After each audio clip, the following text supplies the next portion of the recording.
Bag আপনার লাগেনি তো? দৌড়াতে পারেন না যখন, চুরি করেন কেন?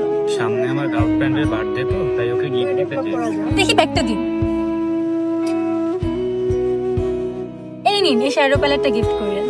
না না, এগুলা না। আপনি যখন কলেজে যান সুন্দর সুন্দর ইয়াররিংস পরে যান, ওইগুলো আমার গার্লফ্রেন্ডের খুব পছন্দ, তাই ওইটা নিতে চেয়েছিলাম। ও এই ব্যাপার, এই যে এই ইয়াররিংসটা, আচ্ছা কোনো ব্যাপার না, এটা আমি খুলে দিচ্ছি। এই নিন। আরো জিনিস দিই, সমস্যা নেই। আপনার গার্লফ্রেন্ডের বাজে, আপনি শুধু কেন ইয়াররিংস গিফট করবেন? আপনি এই টিপের বক্সটা গিফট করেন, ব্লাশটাও গিফট করেন, লিপস্টিক দুইটা গিফট। আচ্ছা ঠিক আছে, দুইটাই দিয়ে দিন। এই লিপস্টিক দুইটা গিফট করেন। আপনার গার্লফ্রেন্ড মেকআপ করে? ওকে। আপনার গার্লফ্রেন্ড যখন মেকআপ করবে তখন অনেক ঘেমে যাবে, আপনি এই পাখাটাও তাকে দিয়ে। এগুলো নিলে আমার গার্লফ্রেন্ড খুশি হবে তো? হ্যাঁ হ্যাঁ, আপনার গার্লফ্রেন্ড খুব খুশি হবে, দেখবেন ও সবগুলো পরে যখন সাজবে আপনার খুব ভালো লাগবে তাকে। ও এতগুলো জিনিস আপনি কিভাবে নেবেন? এই ব্যাগটাও নিয়ে নিন। আচ্ছা ঠিক আছে, থ্যাংক ইউ।